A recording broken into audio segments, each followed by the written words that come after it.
Hello students, this is your teacher मनीत Kumar. Students, कल हम पढ़ रहे थे fourth chapter of second book that is changes and development in rural society. और उसका जो टॉपिक हमने कल स्टार्ट किया था वो था अग्रारियन स्ट्रक्चर।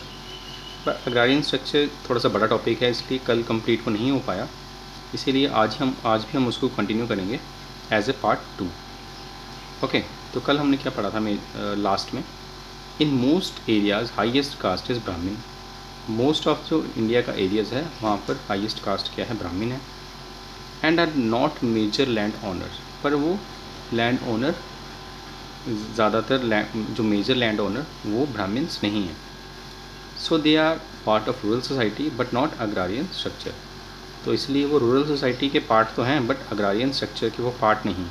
अग्रारियन स्ट्रक्चर बेसिकली क्या है कि जो हाईएस्ट कास्ट होगी वो लैंड ओनर्स होंगे और जो लो कास्ट होगी वो लैंडलेस फार्मर्स होंगे या मार्जिनल लैंड ओनर्स होंगे। ठीक है, जिनके पास थोड़ी सी ज़मीन होगी या बिल्कुल भी ज़मीन नहीं होगी वो क्या होंगे, लो कास्ट के।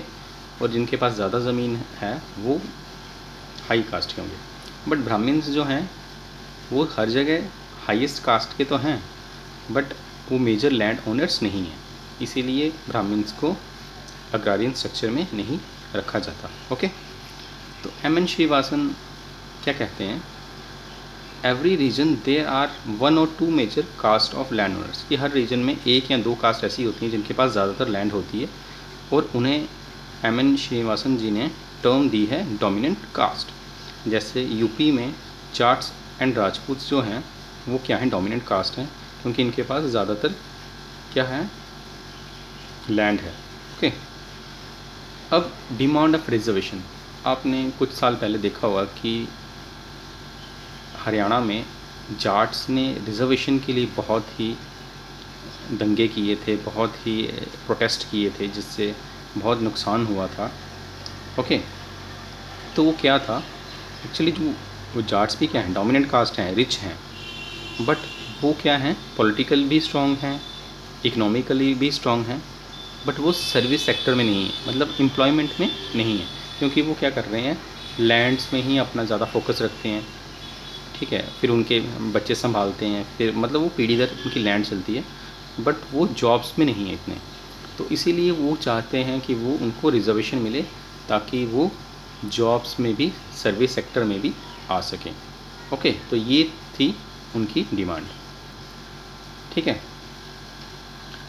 अब आगे क्या है, dominant land owning groups are usually middle और हाई रैंक्ड कास्ट। जो डोमिनेंट कास्ट होते हैं जिनके पास लैंड ज़्यादा होता है, या तो वो मिडिल रैंक में होते हैं या हाई लेवल रैंक होता है उनका। ठीक है, और जो मार्जिनल फार्मर्स हैं वो बेसिकली कौन से हैं, वो शेड्यूल SC ST OBC ये सब मतलब लोअर कास्ट के होते हैं। ठीक है, फार्मर अनटचेबल्स और दलित्स वर नॉट अलाउड। अच्छा, पहले क्या होता था कि जो अनटचेबल्स होते थे, ठीक है, जो जिसे दलित कहते हैं, उनको लैंड रखने का हक ही नहीं था, वो लैंड के मालिक नहीं हो सकते थे।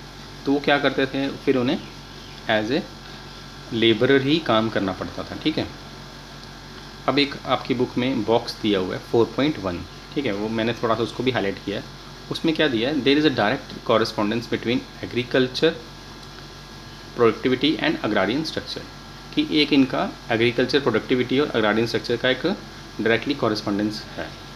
क्या है कि कुछ एरियाज़ होते हैं जहाँ पर बहुत अच्छी इरिगेशन फैसिलिटी होती है, या फिर हम कह सकते हैं यहाँ पर रेनफॉल ज़्यादा अच्छा है, या यहाँ पर सिस्टम मतलब इरिगेशन का बहुत ज़्यादा पानी है, तो वहाँ की, ठीक है, जहाँ पर आर्टिफिशियल इरिगेशन जैसे बांध बना के या नहर सिस्टम से, मतलब ऐसा सिस्टम है जहाँ पर पानी की कमी नहीं है। ठीक है, और रिवर डेल्टाज होते हैं, वो भी भूमि बहुत उपजाऊ होती है जहाँ पर डेल्टाज होते हैं और पानी बहुत होता है। तो वहाँ पर क्या होता है, फॉर इंटेंसिव कल्टीवेशन, मतलब ज़्यादा प्रोडक्टिविटी के लिए ज़्यादा लेबर चाहिए होते हैं। ठीक है, ज़्यादा अमाउंट ऑफ लेबर्स चाहिए होते हैं, और वो अक्सर जो लेबर चाहिए होते हैं वो वहीं पर काम करते हैं, पूरे साल वहीं पर काम करेंगे। तो फिर क्या होगा, वो कौन होंगे, वो बॉन्डेड लेबर्स बन जाएंगे। ठीक है, और वो बॉन्डेड लेबर्स होंगे वो ज़्यादातर कौन से होंगे, लोअर कास्ट पीपल होंगे।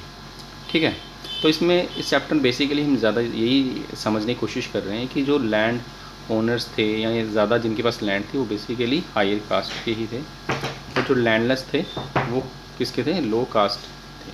ठीक है। उसके बाद क्या होती है, प्रॉपर्टी कास्ट। प्रॉपर्टी कास्ट क्या होते हैं, ऐसा ग्रुप जिनके पास group own most of the resources, मतलब उनके पास सारे रिसोर्सेज होंगे, लैंड भी होगी, इरिगेशन फैसिलिटीज़ भी होगी, सब कुछ होगा, उनके कंट्रोल में होगा। फिर वो क्या करते हैं, and can command labours to work for them, और जितने भी वर्कर्स होंगे उनको कमांड करेंगे कि आप हमारे लिए काम करो। ओके। तो वहाँ पर तब फ्री लेबर्स भी बहुत प्रेवलेंट था in northern parts of India. ठीक है। For example Halpati system in Gujarat, वहाँ पर क्या होता था कि एक बॉन्डेड लेबर्स क्या होते थे कि जैसे मैं किसान हूँ तो मेरा बेटा भी क्या करेगा, बाद में किसानी ही करेगा। बॉन्डेड लेबर्स मतलब उनको सिर्फ बंधुआ मजदूर जिसे कहते हैं, वो वहाँ पर काम करते थे और पीढ़ी दर पीढ़ी वो काम ही करते रहे। ठीक है। तो उनका क्या एक तरह से क्या हो रहा था, वहाँ पर एक्सप्लॉयटेशन हो रहा था, और उन्हें ज़्यादा कुछ नहीं दिया जाता, सिर्फ खाने को दिया जाता था, मतलब बेसिक नीड्स उन्हें दी जाती थी। कुछ ऐसा नहीं था कि उन्हें कोई पे दे जाए या कुछ मिनिमम कुछ ऐसा दिया जाए, फिक्स्ड पे दी जाए जिनसे उनका लाइफस्टाइल अच्छा हो सके, मतलब उन्हें बेसिक खाना ही दिया जाता था। ठीक है। तो ऐसी सोसाइटी थी कुछ हमारे अग्रारियन स्ट्रक्चर में। Okay, thanks and have a nice day.